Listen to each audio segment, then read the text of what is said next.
오늘 하나님의 말씀은 돕는 배필이라는 제목으로 은혜를 나누려고 합니다. 오늘 본문의 말씀은 세상 최초의 남자와 이 세상 최초의 여자가 등장하죠. 그런데 오늘 그 남자와 여자가 어떻게 탄생해서 어떻게 한 가정을 꾸리는지에 관한 기사로 우리가 얼핏 보면 보입니다. 그런데 이미 우리가 창세기를 쭉 이렇게 살펴보면서 아셨겠지만 이 창세기의 모든 기사들은 단순하게 어떤 한 사건들을 우리한테 알려주기 위한 기사가 아니라 눈에 보이지 않는 그 하나님의 나라를, 이 우주 만물을 창조하심을 통하여서 그 하나님 나라를 우리에게 설명하려고 하는 거고요. 이 우주 만물은 그러니까 눈에 보이지 않는 그 하나님 나라를 설명하는 데 있어서의 시청각 도구입니다. 뿐만 아니라 오늘 저와 여러분이 읽은 이 본문 속에 등장하는 아담과 하와죠. 이 하와 역시 단순하게 그냥 한 가정을 이루는 그 모습을 우리에게 알려주려고 하는 것이 아니라 그 남자와 여자의 모습 속에서 하나님 나라를 이루기 위하여 어떻게 하나님 나라의 백성들이 구원되는지, 어떻게 하나님 나라의 백성들이 탄생하게 되는 건지 이 얘기를 우리에게 알려주고 있는 거죠. 그러니까 아담의 이야기와 하와의 이 이야기는 단순하게 아담 한 사람의 이야기와 하와 한 사람의 이야기가 아니라 그게 곧 아담은 두 번째 아담, 마지막 아담으로 오실 예수 그리스도에 관해서 우리에게 알려줘서 하나님 나라를 알려주고 있는 거고요. 하와는 그 예수 그리스도를 통해서 탄생하게 될 교회의 모습에 대하여 우리에게 알려주고 있는 거예요. 로마서 5장 14절에 보면 아담은 오실 자의 모형이다. 이렇게 모형이에요. 아담은. 오늘 읽은 본문은 그러니까 오실 자가 누구겠습니까? 그렇죠. 마지막 아담 대신 예수 그리스도시죠. 그 마지막 아담 대신 예수 그리스도의 모형이고요. 그러니까 아담의 예수 그리스도의 모형이라면 아담에 의하여 창조된, 아담을 통하여 창조된 여자의 모습 또한 뭘 말하는 걸까요? 예수님을 통하여 이 땅에 세워질 교회의 모습을 말하고 있다라고 말씀드릴 수 있습니다.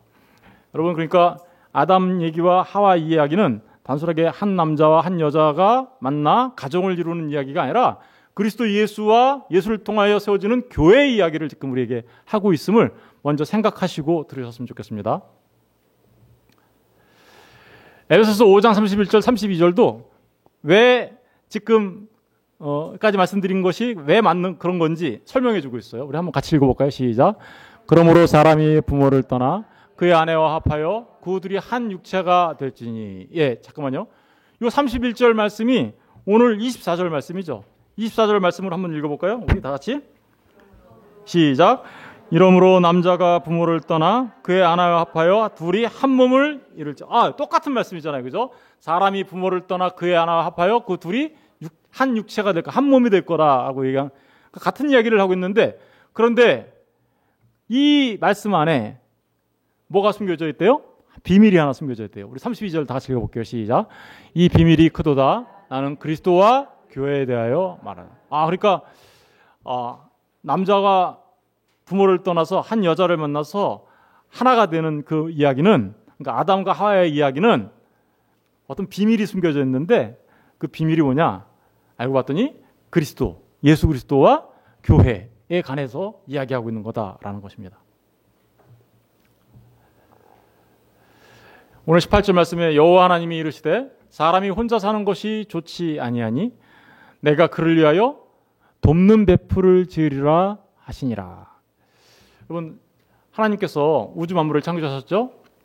며칠간 창조하셨죠? 7일간 창조하셨습니다. 7일간 창조하셨는데 하나님이 창조하실 때마다 항상 뭐라고 말씀하셨어요? 첫째 날 창조하시고 나서 보시기에 좋았더라. 둘째 날도 어떻게요? 보시기에 좋았더라. 계속해서 보시기에 좋았더라라고 하신 하나님이 오늘 18절 보니까 사람이 혼자 사는 것이 어떻대요? 좋지 아니했다. 이렇게 얘기합니다. 좋지 않다라는 말은, 좋다라는 말은 선하지 않다라는 뜻이에요.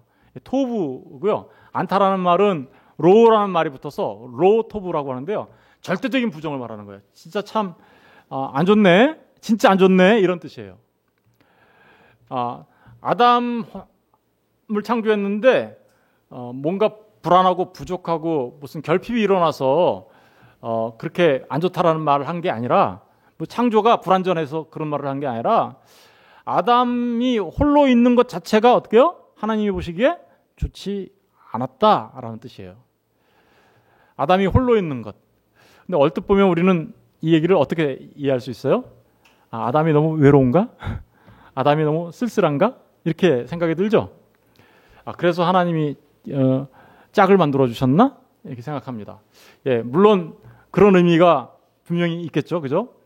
예, 그런데 하나님이 아담이 혼자 있는 걸 보기에 좋지 않다라고 하고 그 짝을 창조해 주신 것은 꼭 그런 뜻만이 있는 것이 아닙니다. 더 중요한 의미가 있는데, 그 중요한 의미는 어떤 거냐면 이런 겁니다.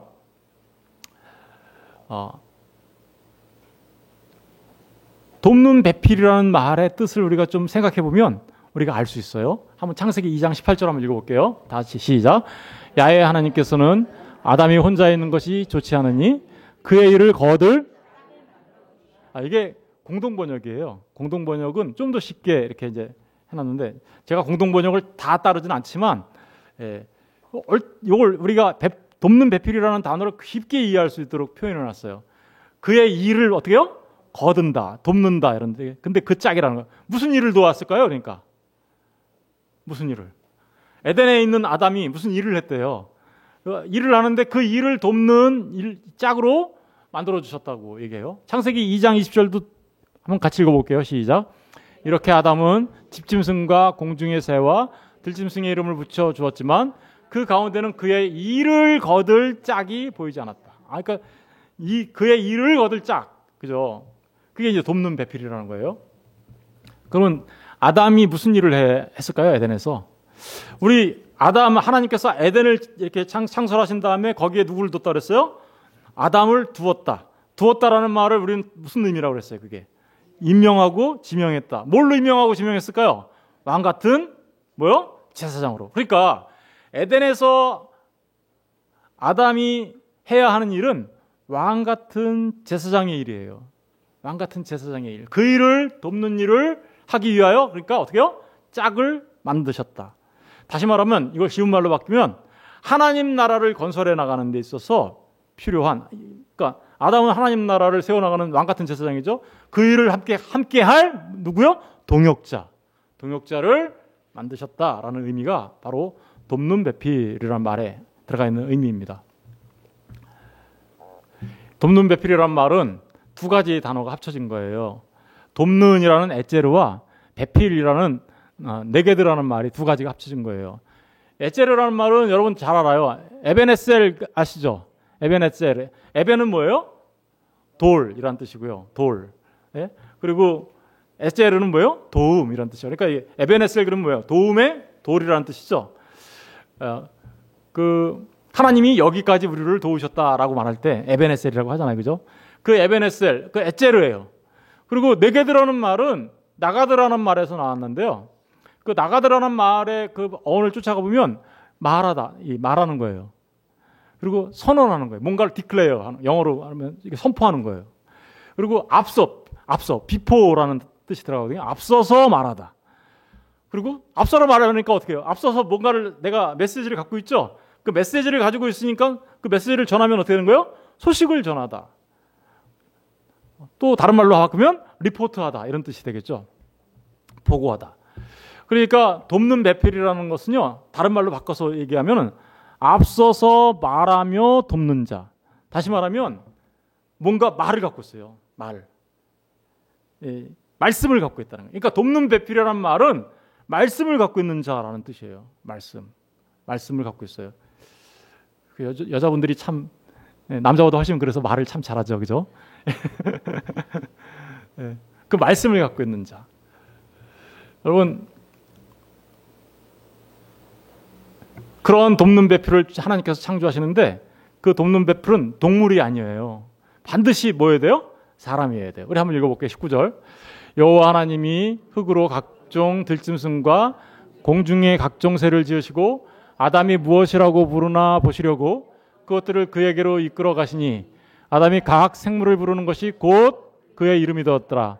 아담이 모든 가축과 공중의 새와 들의 모든 짐승에게 이름을 주니라. 아담이 돕는 배필이 모든 짐승들을 아담 앞으로 다 불러왔어요. 그랬더니 아담이 전부 다 이름을 붙여줘요. 이 이름을 붙여줬다는 얘기는 아담이 하나님으로부터 통치권을 위임받았다는 뜻이기도 해요. 왜냐하면 이름을 붙인다라는 말이 소유권을 의미하기도 하고요. 그리고 뭔가를 이렇게 주권적으로 다스리는 것을 말하기도 하고요. 통치권을 말하는 거기 때문에 지금 아담이 에덴에서의 뭐예요? 왕 같은 세상으로 통치해 나가는 그런 모습을 지금 얘기하고 있어요. 그런데 이름을 다 붙였더니 하나님이 뭐라 그래요? 아담이 뭐가 없대요? 돕는 배필이 없대요. 그래서 하나님께서 아담에게 돕는 배필을 창조해 주시는 거죠. 그런데 그 돕는 배필은 그러니까 짐승이 아니죠. 짐승이 아니고 반드시 돕는 배필, 아담의 신부로서의 신부의 자격을 갖는 것은 누구여야 돼요? 사람이어야 한다. 사람. 짐승이 아닌 사람이어야 된다.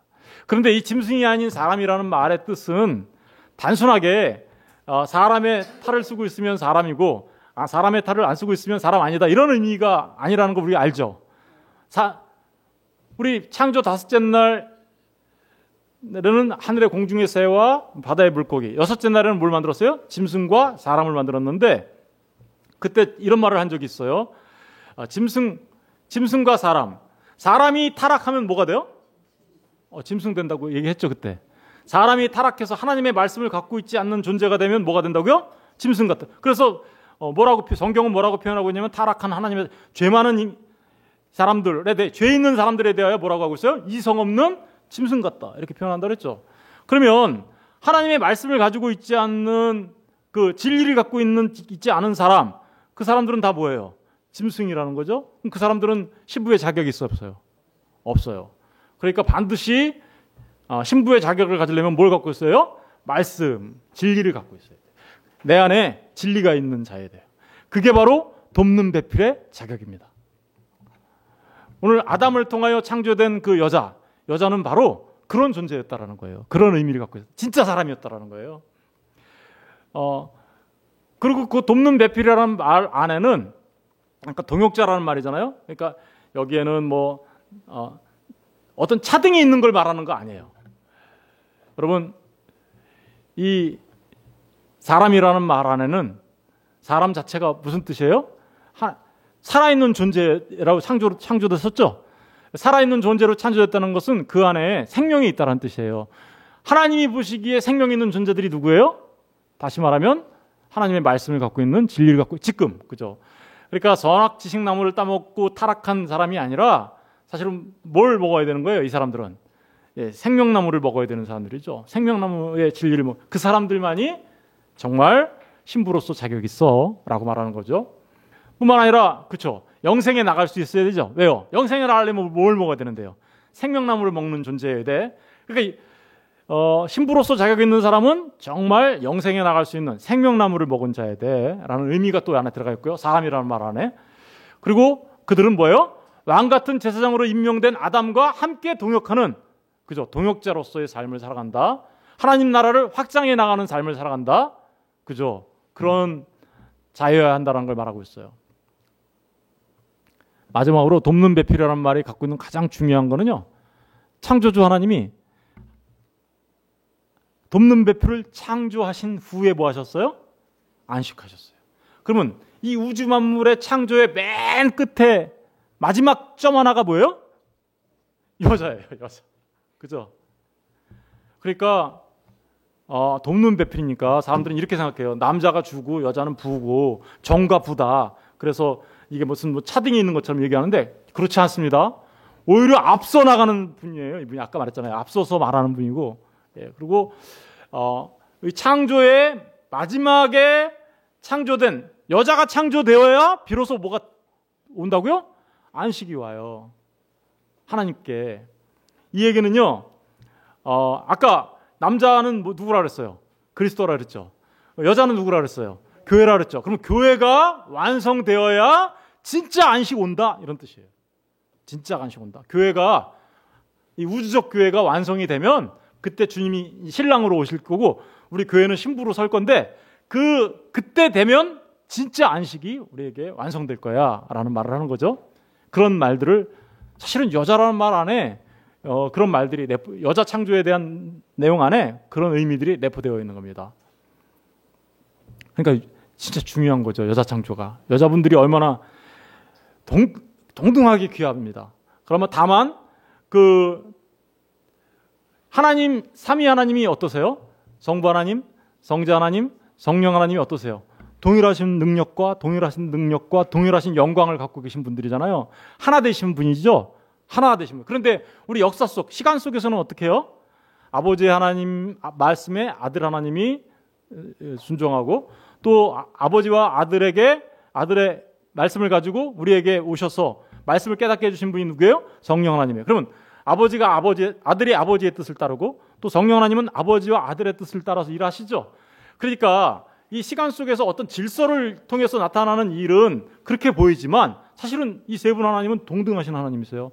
마찬가지예요. 우리가 시간 속에서 남자와 여자가 각기 기능적인 측면에 있어서는 그죠? 우리가 일하는 측면에 있어서는 그런 어떤 질서 속에서 우리가 살아가지만 사실은 존재론적인 측면에 있어서는 어떻다는 거예요? 동일하다라는 것을 우리가 잊어먹으면 안 됩니다. 여호와 하나님이 아담을 깊이 잠들게 했어요. 깊이 잠들게 하시고 난 뒤에 어떻게 했대요? 아담한테 갈빗대 하나를 취했어요. 그리고 거기를 살로 채우고, 그리고 그 갈빗대를 가지고 어떻게 했대요? 22절에 보니까 여호와 하나님이 아담에게서 취하신 그 갈빗대로 누구를 만들었어요? 여자를 만드셨어요. 그리고 아담에게 이끌어왔습니다. 여러분, 아담이 잠들었다라는 이 말은 아주 중요한 의미가 있습니다. 이 잠들었다라는 얘기는요, 저 원어를 살펴보면 무슨 뜻이냐면요, 우리 잠자면 흔히 뭐라 그래요? 나 너무 피곤해서 골아 떨어졌어, 이렇게 얘기하죠. 골아 떨어진 상태, 정말 완전 잠들어가지고 진짜 아무것도 모르고 잠든 그 깊은 잠에 빠진 상태, 그런 상태를 깊이 잠들게 하시고라는 표현으로 지금 쓰고 있어요. 그런데 이 잠들다라는 말은 여러분, 요나 선지자가 니느웨에 가서 복음을 전하라고 하다가 다른 다시스로 가다가 어떻게 했어요? 배 타고 가다가 물에 배를 탔는데 폭풍이 와서 바닷속에 던져졌죠. 바닷속에 던졌을 때 어디 들어갔어요? 큰 물고기 속에 들어가서 3일 동안 있었죠. 그때 그거를 뭐라 그랬어요? 잠잔다. 이렇게 표현하죠. 잠잔다. 흔히 우리 사람들이 죽으면 뭐라 그래요? 영면한다, 이렇게 표현하잖아요. 일반 사람들도 영면한다, 이렇게 표현하잖아요. 영원히 잠들다. 여기 무덤 앞에 이렇게 써놓잖아요. 그래서 영원히 누가 여기 잠들었다, 이렇게 표현하죠. 잠든다는 얘기는 결국은 무슨 의미예요? 죽었다라는 말이에요. 여러분, 아담이 마치 죽은 자와 같은 존재가 되자 거기에서 누가 나왔어요? 갈빗뼈 하나를 취해서 여자가 나왔어요. 마찬가지로 이 얘기는, 아담의 얘기는 누구 얘기한다고 그랬어요? 그리스도 예수 얘기하는 거죠. 예수님이 어떻게 했다고요? 십자가에 달려 죽으셨어요. 요한복음 19장 30절 한번 읽어볼게요. 시작. 예수께서 신포도주를 받으신 후에 이르시되 다 이뤘다 하시고 머리를 숙이니 영원히 떠나가시니. 예수님께서 머리를 숙이니 영원히 떠나갔어요. 그걸 주님이 잠들었다라고 하는 거죠. 잠들었다. 아담이 잠들었다. 그러고 나서 주님이 죽고 나니까 어떤 일이 벌어졌습니까? 그 갈빗대, 아담에게서 갈빗대 하나를 취하죠. 그래서 그 갈빗대 하나를 가지고 누구를 만들었어요? 여자를 만들었죠. 어떤 사람들이 그러더라고요. 남자보다 여자가 그럼 갈빗대가 하나 더 많나? 그래요? 우리가 여기 다치면 그게 우리 자식들한테는 다쳐서 나오나요? 그런 얘기 하려고 그러는 거 아니겠죠, 그죠? 예. 그 갈빗대를 뽑아서 여자를 만들었다. 그런 얘기 하는 거 아닙니다. 이것도 똑같이 그리스도 예수께서 십자가에 달려 죽으시고 그 옆구리에 창의 허리를 상하자 어떻게 됐다는 거예요? 물과 피를 쏟으시고 그 물과 피를 쏟은 것에 의해서 뭐가 탄생한다라는 거예요? 여자인 교회가 탄생하는 것을 그대로 보여주고 있는 거예요. 예, 갈빗대라는 말은 첼라라고 하는데 옆구리라는 뜻이에요. 옆구리. 예. 근데 이 옆구리는 요한복음 19장 33절 34절에 보면 예수님이 옆구리를 찔리세요. 한번 보실래요? 읽어보실래요? 다시 시작. 예수께 이르러서는 이미 죽으신 것을 보고 다리를 꺾지 아니하고. 예수님은요 십자가에 달릴 때 이미 죽으셨어요.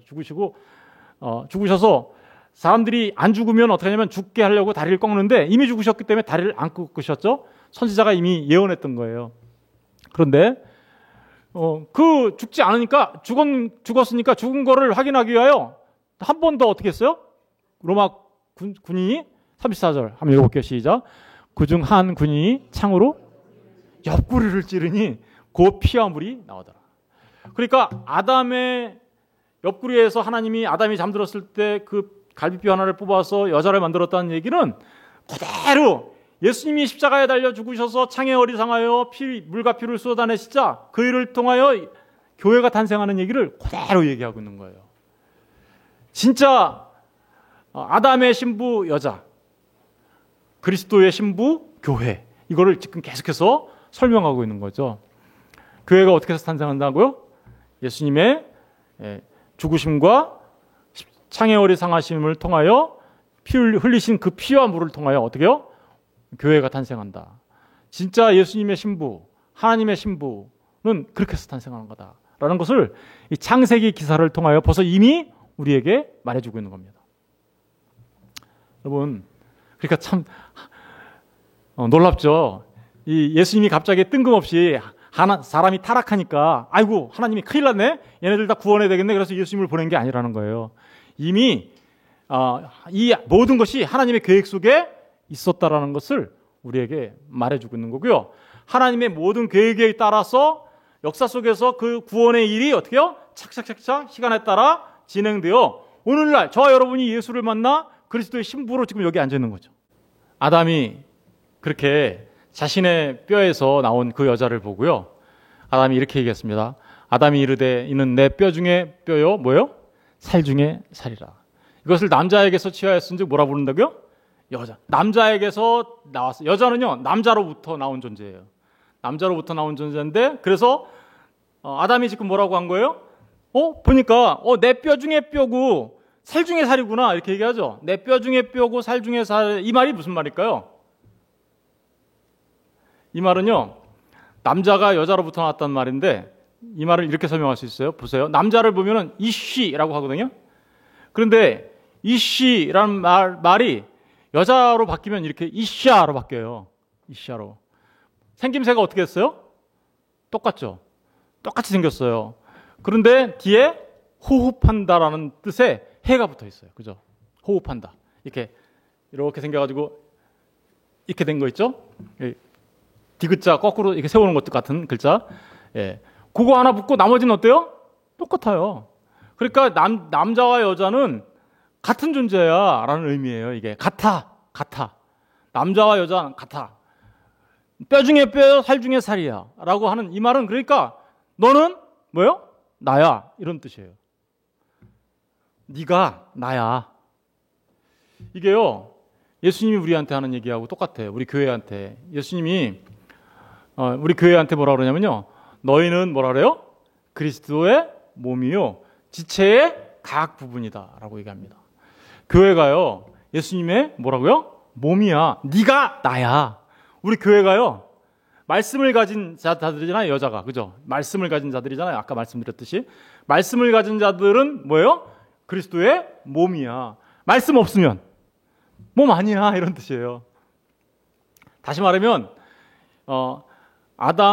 아담에게서 나온 그 하와, 이 여자가, 남자에게서 나온 여자가 뼈 중에 뼈요 살 중에 살이라고 말한 것처럼 예수님의 허리를 찔려서 탄생한 그 교회는 뭐라는 거예요? 예수님의 뼈 중에 뼈고 살 중에 살이다. 다시 말하면 뭐예요? 교회는 그리스도의 몸이야. 네가 바로 나야. 우리 모두는요 그러니까 뭐예요? 그리스도예요. 예수 그리스도. 예수로 사는 거죠. 그러니까 이 땅에서 예수로. 예수로 살지 않는 사람들이 그냥 신앙생활한다? 그건 신앙생활 아니에요. 신앙생활은 이 땅에서 내가 예수로 변해가는 삶, 예수로서의 삶을 살아가는 겁니다. 그러니까 우리가 예수로 삶을 살아가려면 누구를 알아야 돼요? 예수님을 알아야 되는 거죠. 그게 신앙생활이에요. 예수님을 알아가는 게. 24절에 보니까 이러므로 남자가 어떻게 해요? 부모를 떠나 그의 아내와 합하여 둘이 뭐를 이뤄요? 그래서 한 몸을 이룬다. 이 연합을 말하는 거예요. 남자와 여자가요, 한 몸을 이룬다라는 얘기는 아까 말했잖아요. 네가 나라는 얘기는 무슨 얘기예요? 차등이 있어요, 없어요? 없어요. 없어요. 다시 말하면 여기에는 여자의 소중성이 들어가 있어요. 남자만큼 똑같은 소중성. 그죠? 하나님 앞에 똑같은 소중성이 있고요. 그들이 또 뭐가 있어요? 한 몸을 이룬다는 얘기는 연합을 말하는 거죠. 그리스도와 우리가 연합되어 있다는 거예요. 그래서 우리가 예수님께서 십자가에 죽을 때 우리도 우리의 죄를 갖고 거기서 죽었어요. 그래서 연합된 거죠. 거기서 죽어서 우리의 죄를 어떻게 해요? 거기서 심판받았어요. 그러니까 우리의 모든 죄가 예수님이 우리의 죄를 짊어지시고 우리가 예수님이 죽으신 그 죄값을 치르신 그게 곧 나의 죄값을 치르셨다는 뜻이고요. 예수님이 죽었다가 다시 부활하신 것은 곧 나의 삶을 얘기하는 거예요. 나의 다시 살아남을. 나의 부활을 얘기하는 거고요. 그리고 예수님이 승천하셔서 하나님 우편에 앉아 계신다라는 얘기는 곧 내가 지금 하늘의 존재가 되었다라는 말이 바로 그런 의미인 거죠. 한 몸을 이룰지어다.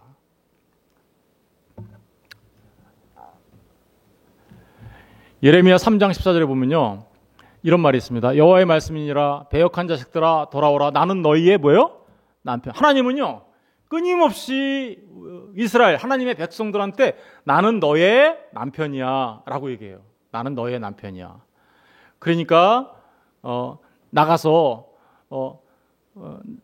남편을 버리고 다른 남자한테 가면 뭐라 그래요? 그걸 갖다가 남편을 버리고 다른 남자한테 가면 우리는 그걸 갖다가 간음이라고 하잖아요. 그 간음을 우상숭배라고 하는 거예요. 그러니까 나 외에 다른 신을 믿지 마라고 하는 그 말이 바로 나는 너희의 남편이야 라는 말이에요. 내가 너의 남편인데 네가 왜 다른 남편 찾아가? 다른 남편 찾아가면 너 우상숭배하는 거야? 간음하는 거야? 라고 얘기하는 거죠. 그러니까 나는 너희의 남편이야 라고 끊임없이 얘기하십니다. 이사야서 54장 5절에도 이는 너를 지으신 이가 내 남편이시라. 그의 이름은 만군의 여호와이시며 내 구속자는 이스라엘의 거룩한 이시라. 그는 온 땅의 하나님이라 일컬음을 받으실 것이라. 그러니까 이는 너를 지으신 이가 뭐래요? 내 남편이다라고 얘기하죠. 하나님이 우리의 남편이라고 얘기해요. 그럼 우리는 뭐예요? 우리 하나님의 신부. 그리스도가 신랑 되고 우리는 그리스도의 신부. 이게 교회죠. 마태복음 9장 15절에는 예수님이 아예 그렇게 딱 얘기하세요.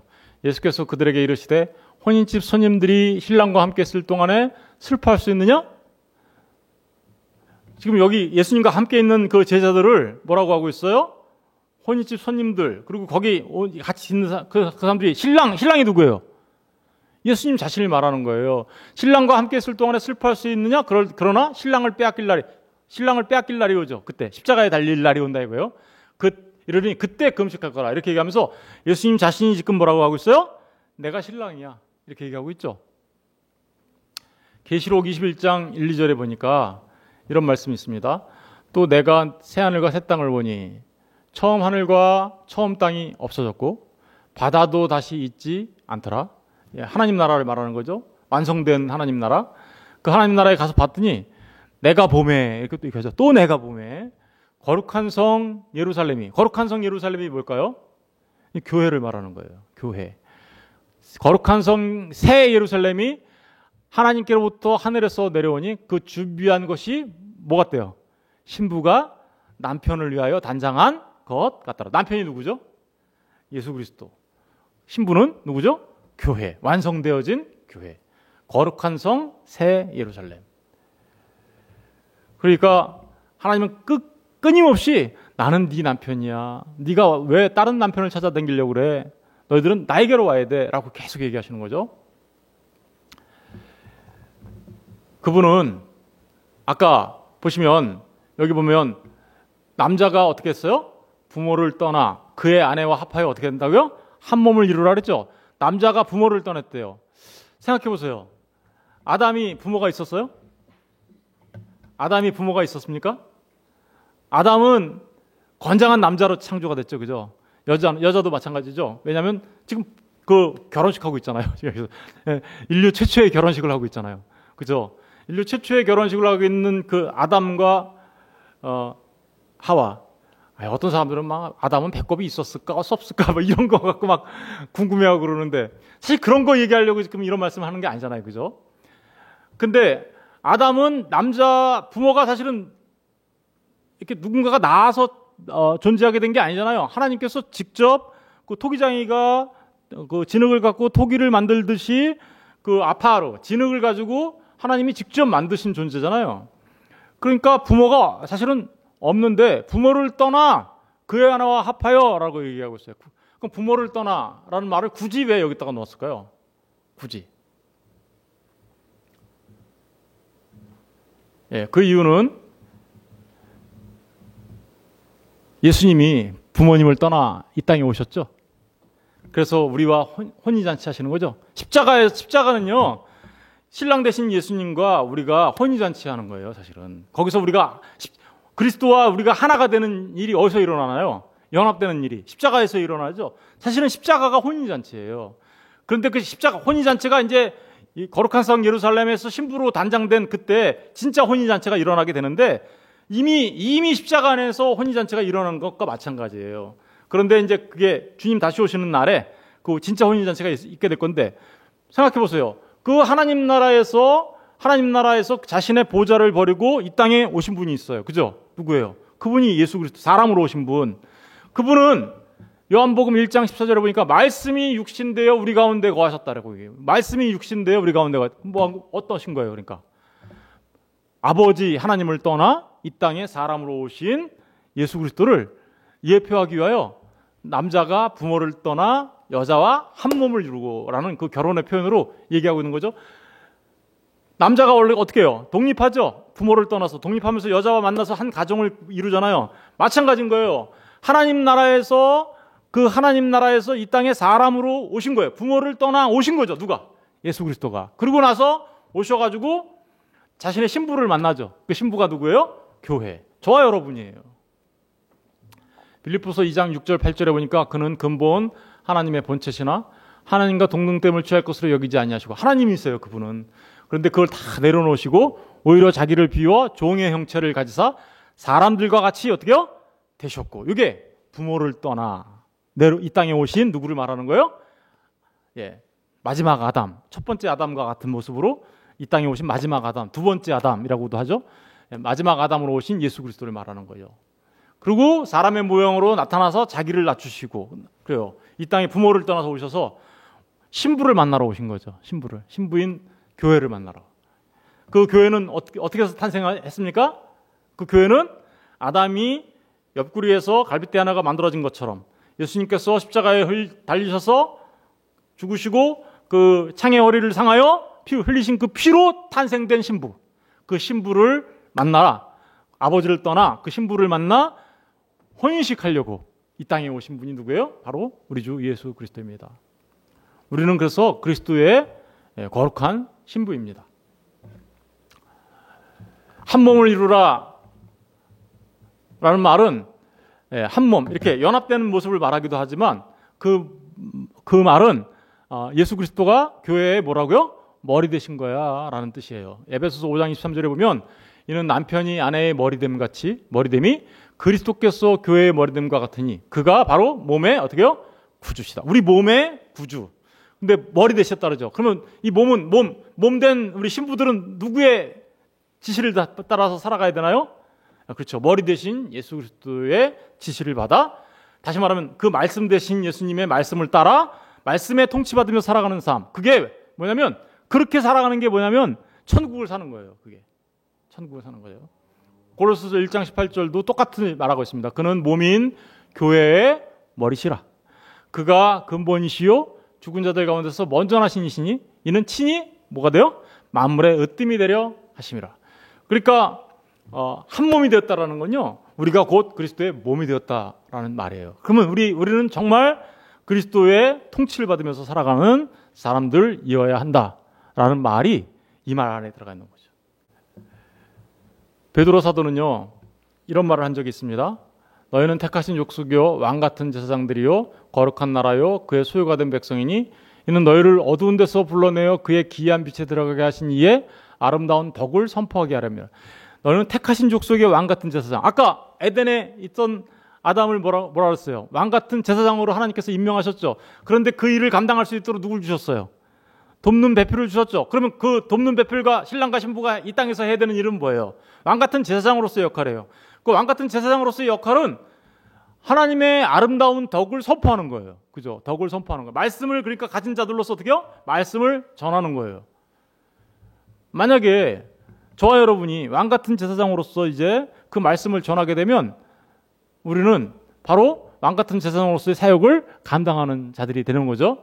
근데 사도 바울은 이 일을 이렇게 얘기했습니다. 고린도후서 11장 2절에 보니까 내가 하나님의 열심으로 너희를 위하여 열심을 내노니 내가 너희를 정결한 처녀로 한 남편인 누구요? 그리스도께 드리려고 중매합니다. 이게 뭐 하는 건가요? 사도 바울의 전도함과 사도 바울의 교회 안에서의 말씀을 가르치고 성도들을 양육함과 이런 모든 것들이 지금 뭐 만드는 거예요? 그리스도 예수께 드리는 신부로서의 신부 수업하게 하는 거다. 그래서 그 신부 수업을 통하여 예수님과 내가 중매장이로서의 역할을 하는 거야. 여기서 목회자가 말씀을 전하면 뭐 하고 있는 거예요, 제가? 여러분들을 그리스도 예수의 신부로 세우려고 중매장이 노릇하고 있는 거예요, 제가. 중매장이. 중매장이는 잘하면 어떻게 해요? 네. 네. 그러니까 저와 여러분 모두가 다 중매장이가 되어야 된다는 걸 말하고 있는 거예요. 또 우리는 신부임과 동시에 그 일을 맡은 사람들이잖아요. 그러니까 우리 모두가 정말 그리스도 예수의 그 아름다운 덕을 전함으로써 많은 사람들 그리스도 예수의 정결한 처녀로 세워서 그리스도께 드리는 중매장이, 이게 바로 복음 전하는 자들의 모습인 거죠. 예, 우리 옆에 분한테 한번 얘기할래요? 중매장이가 됩시다. 예, 그게 우리에게 주신 사명이기도 합니다. 그런데 이뿐만 아니에요. 오늘 이 본문의 말씀을 통하여 우리가 우리 가정생활에 꼭 적용해야 될 게 있다면 성령 충만한 삶입니다. 그죠? 여러분, 성령 충만한 삶은 사도 바울이 이렇게 얘기했거든요. 술 취하지 말라. 이는 방탕한 것이니 오직 성령으로 충만함을 받으라. 시와 찬미와 신령한 노래들로 서로 화답하며 너희의 마음으로 주께 노래하며 찬송하며 범사의 우리 주 예수 그리스도의 이름으로 항상 아버지 하나님께 감사하며 그리스도를 경외함으로 피차 어떻게 해요? 복종해라 라고 얘기해요. 그러니까 성령 충만한 삶은요, 그리스도를 경외함으로 어떻게 해요? 피차 복종하는 삶인데, 그 피차 복종하는 삶의 세 가지 형태가 나와요. 첫 번째가 남편과 아내의 관계, 두 번째가 부모와 자식 간의 관계, 세 번째가 직장 생활하면서 일터에서 상정과 부하 직원의 관계, 이런 것들을 통해서 어떻게 성령 충만한 삶을 살 것인가에 대해서 얘기하고 있는데, 그 첫 번째가 뭐냐? 남편과 아내와의 관계예요. 남편과 아내의 관계 속에서, 그러니까 오늘 아담과 그 남자와 여자가 하나가 되어 살아가는 것처럼 너희가 살아가야 돼. 그게 곧 성령 충만한 삶이야 라고 말하는 거예요.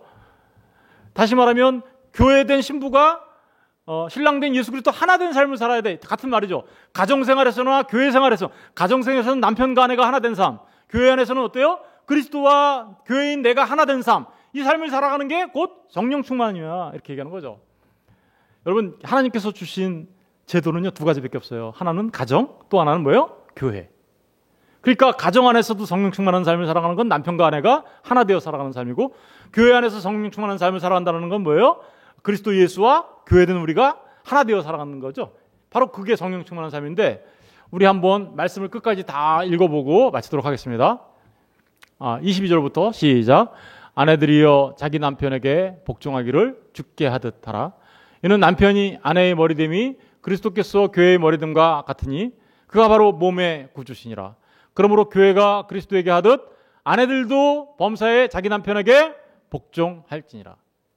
그리스도와 교회의 관계를 말하면서 남편과 아내의 관계를 얘기하고 있죠. 여자들한테 먼저 얘기하고 있어요. 어떻게 하래요? 남편에게 복종하고 주님을 대하듯 남편을 대해라 라고 얘기하고 있습니다. 또 남편이 머리 되니까 그 가정 안에서의 질서를 잘 유지해라 라는 말을 얘기하고 있습니다. 그게 곧 무슨 삶이라는 거예요? 성령 충만한 삶이라는 뜻입니다. 이제 남자들에게도 얘기합니다. 남자들 부분 한번 다 같이 읽어볼게요. 시작. 남편들아 아내 사랑하기를 그리스도께서 교회를 사랑하시고 그 교회를 위하여 자신을 주신같이 하라. 이는 곧 물로 씻어 말씀으로 깨끗하게 하사 거룩하게 하시고 자기 앞에 영광스러운 교회로 세우사 티나 주름 잡힌 것이나 이런 것들이 없이 거룩하고 흠이 없게 하려 하심이라. 남편들은 자신의 아내를 사랑하는 것을 어떻게 사랑해야 된다고요? 그리스도께서 교회를 사랑하는 것처럼 사랑해야 된다라고 얘기하고 있어요. 그리스도께서 어떻게 사랑하셨죠? 자신을 죽음으로 내어주면서 아내를 사랑했죠. 바로 그 사랑으로 아내들을 사랑해야 합니다라고 얘기하고 있어요. 그 사랑으로 주님이 십자가에 올려 피 흘려 주심으로 거룩한 교회를 만들어낸 것처럼, 아담이 자신의 갈빗대 하나에서 창조된 여자를 보며 뼈 중에 뼈요 살 중에 살이라고 말한 것처럼 남자들은 아내를 그렇게 사랑해야 한다라고 말하고 있는 거죠. 그러니까 보세요. 이 안에는 복음이 들어있는가 하면 동시에 우리가 어떻게 하나님의 백성으로서 이 땅에서 살아갈 때 어떠한 모습으로 우리 가정생활을 해나가야 할지도 동시에 이야기하고 있는 것이죠. 이제 우리 다 같이 28절부터 30절을 읽어보겠습니다. 시작. 이와 같이 남편들도 자기 아내 사랑하기를 자기 자신과 같이 할지니 자기 아내를 사랑하는 자는 자기를, 아까 말했잖아요. 뼈 중에 뼈요 살 중에 살이라고. 너는 나야. 그러니까 네가 난데 너를 사랑하면 곧 나를 사랑하는 거죠. 이런 의식을 갖고 이 땅에서 남자들은 살아가야 하는 것이죠. 29절 보겠습니다. 누구든지 시작. 누구든지 언제나 자기 육체를 미워하지 않고 오직 양육하며 보호하기를 그리스도께서 교회의 함과 같이 하나니. 자기 몸, 남자고 여자고 다 그러잖아요. 자기 좀만 살찌면 어떻게 해요? 다이어트하고, 좀만 약해지려면 맨날 나가서 운동하고 보약 먹고 약 먹고 그러면서 자기 몸 건강하게 만들려고 하죠. 누구든지 언제나 자기 육체를 미워하지 않고 오직 양육하여 보호한다. 그런 의미거든요. 그런 것처럼 남편과 아내가 그렇다는 거예요. 같은 몸이니까 자기를 그렇게 보호하고 지켜내려고 하는 것처럼 바로 너인 남편과 아내를 서로 어떻게 해요? 그런 모습으로 사랑해야 함을 말하고 있는 거예요. 이 얘기는 남편과 아내의 모습, 다시 말하면 교회와 그리스도의 모습, 주님은 우리를 그렇게 사랑하신다고요. 자기 교회를 사랑하실 때 자기로 사랑하세요. 자기로. 하나, 이 자기라는 것은 하나 됐다. 동일 존재라는 의미예요. 동일한 존재. 그렇게 사랑한다라는 거죠. 그러니까 교회는 어떻게 하라는 거예요? 또 주님을 그 모습으로 사랑하라는 거예요.